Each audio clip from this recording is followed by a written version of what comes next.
Olá a todos, bem-vindos. Eu sou o explicador e hoje vamos resolver exercícios de exames de Físico-Química relacionados com a tabela periódica. E a primeira questão diz então o seguinte: considere átomos de flúor, de cloro e de bromo. 1.1. Quantos valores diferenciados de energia têm os eletrões de valência de qualquer um daqueles átomos no estado fundamental? A1, B2, C3 ou D4? E a forma mais prática de nós respondermos esta questão é simplesmente consultarmos uma tabela periódica e verificarmos que o flúor, o cloro e o bromo estão todos no mesmo grupo da tabela periódica. Em particular, estão todos no grupo 17. Grupo 17 implica 7 eletrões de valência. Okay? E, em particular, o flúor está no segundo período, o cloro está no terceiro e o bromo está no quarto período. Então, vamos concentrar-nos no flúor. E o flúor tem número atómico 9, portanto,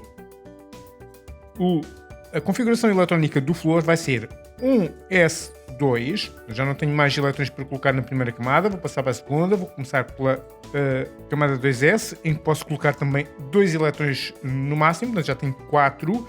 E agora vou começar a preencher os elétrons da 2p. Não vale a pena distinguir entre 2px, 2py e 2pz, porque todas elas têm exatamente a mesma energia. Nós queremos concentrar-nos nas energias dos elétrons. Ora, quantos elétrons faltam? 4 para 9 faltam 5. A orbital 2p comporta até 6 elétrons, portanto vou colocar aqui 5 elétrons e portanto já tenho aqui a configuração eletrónica do flúor. E agora vamos socorrer-nos das propriedades da tabela periódica para fazer o resto, ou seja, eu não tenho que fazer as configurações eletrónicas completas nem do cloro nem do bromo. Portanto, para o cloro, número atómico 17, vou ter o seguinte: são os mesmos 7 elétrons de valência porque está no mesmo grupo que o flúor, mas está um período abaixo. Então a camada de valência já não é a segunda camada, já é a terceira, mas é a mesma única diferença. Portanto, agora etc, etc, etc. E depois termina em 3s2, 3p5. Para o bromo, número atómico 35, é basicamente a mesma coisa, mas agora por estar um período abaixo, a camada de valência já não é a terceira, nem a segunda, já é a quarta. Esta é a camada de valência e agora temos 4s2, 4p5 para a camada de valência do bromo. Portanto, em qualquer uma das situações, uma vez que estes dois elétrons aqui têm a mesma energia e estes 5 elétrons têm a mesma energia, e aqui a mesma coisa, estes aqui, então eu vou dizer que, em resposta à nossa questão, qualquer um destes 3 átomos tem 2 valores diferenciados de energia. Portanto, os valores da S, da orbital S e da orbital P. Vamos então escolher a opção B. 1.2. A energia de ionização do cloro é a energia mínima necessária para, a partir de um átomo de cloro no estado fundamental, isolado e em fase gasosa, se formar um determinado íon. Qual das configurações eletrónicas seguintes pode corresponder a esse íon no estado fundamental? E para nós respondermos a esta questão, basicamente a única coisa que nós temos que saber é que a energia de ionização é sempre, portanto, tem aqui o núcleo do átomo, tem aqui as várias camadas, tenho aqui a minha camada de valência e é sempre a energia mínima necessária para retirar um eletrão de valência a este átomo. Sempre retirar.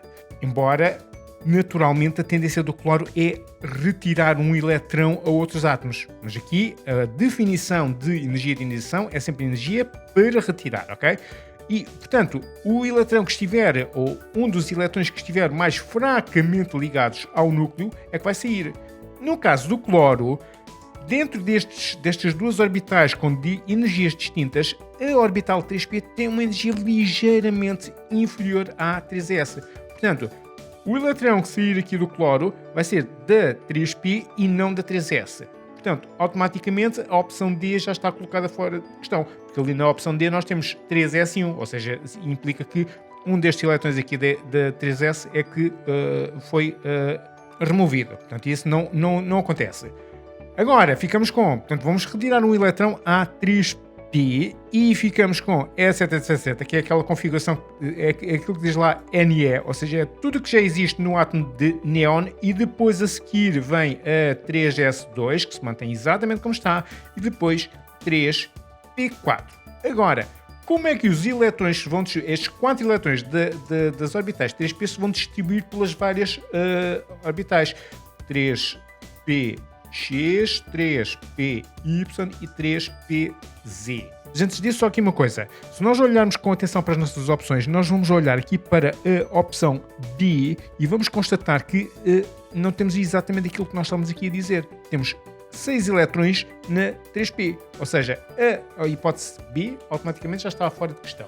Portanto, a hipótese B diz respeito à situação em que há um eletrão que é capturado pelo átomo de cloro, que é aquilo que naturalmente os átomos de cloro fazem quando reagem com outros elementos químicos. Mas a energia que está envolvida neste processo não é a energia de ionização, é uma outra energia diferente. Então agora voltando à questão inicial, que era como é que nós vamos distribuir estes 4 eletrões pelas orbitais 3px, 3py e 3pz? Bom, vamos fazer aquele diagramazinho de caixas e vamos aplicar então a nossa regra de Hund. Ou seja, vamos colocar primeiro os eletrões. Eu gosto de começar pelo spin 1/2, que portanto vou representar com a seta para cima, não é? 1/2 para aqui, um eletrão com 1/2 para aqui e outro com spin 1/2 para aqui. Agora, o eletrão com spin menos 1/2, eu vou poder colocar em qualquer uma destas caixas. É irrelevante, mas primeiro tenho que preencher um eletrão na 3px, outro eletrão na 3py e outro eletrão na 3pz.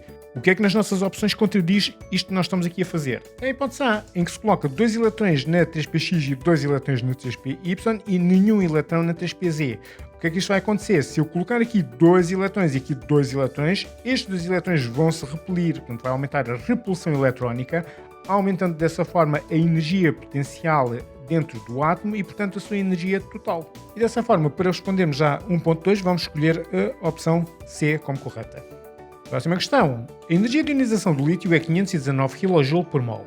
Transcreva e complete o esquema seguinte de modo a obter uma equação química que traduza a ionização de 1 mol de átomos de lítio no estado fundamental, isolados e em fase gasosa, quando lhes é fornecida uma energia de 519 kJ. E o esquema em questão é este aqui. Temos aqui 1 mol de lítio no estado gasoso que origina qualquer coisa e mais qualquer coisa. E, como já tínhamos visto na questão anterior, para ionizar um átomo qualquer, por exemplo um átomo de lítio, é fornecer energia suficiente para remover o eletrão mais fracamente ligado ao núcleo. E ficamos então assim com átomos de lítio com um eletrão a menos, portanto com carga positiva, monopositiva, Li+, portanto isto no estado gasoso, e mais o eletrão que foi ejetado, portanto é menos. E a próxima questão é muito parecida com a anterior. A energia de ionização do átomo de oxigênio isolado e em fase gasosa é a energia mínima necessária para que, a partir do átomo no estado fundamental, se forme o íon A, O menos gasoso, B, O2 menos gasoso, C, O mais gasoso ou D, O2 mais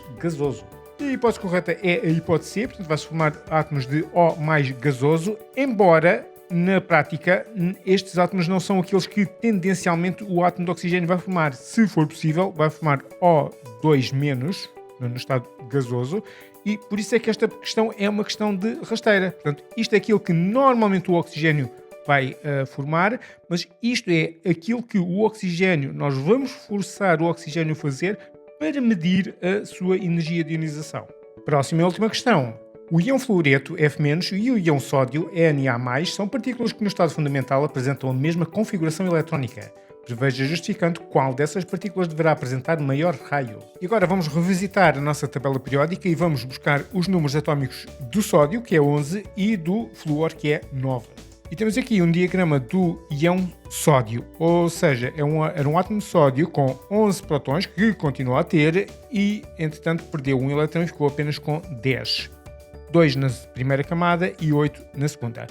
Aqui temos o íon fluoreto, portanto tinha inicialmente 9 eletrões, mas uma vez que adquiriu um eletrão agora tem 10. Portanto, mais uma vez, 2 eletrões na primeira camada e 8 na última camada. Portanto, estes dois íons são isoeletrónicos.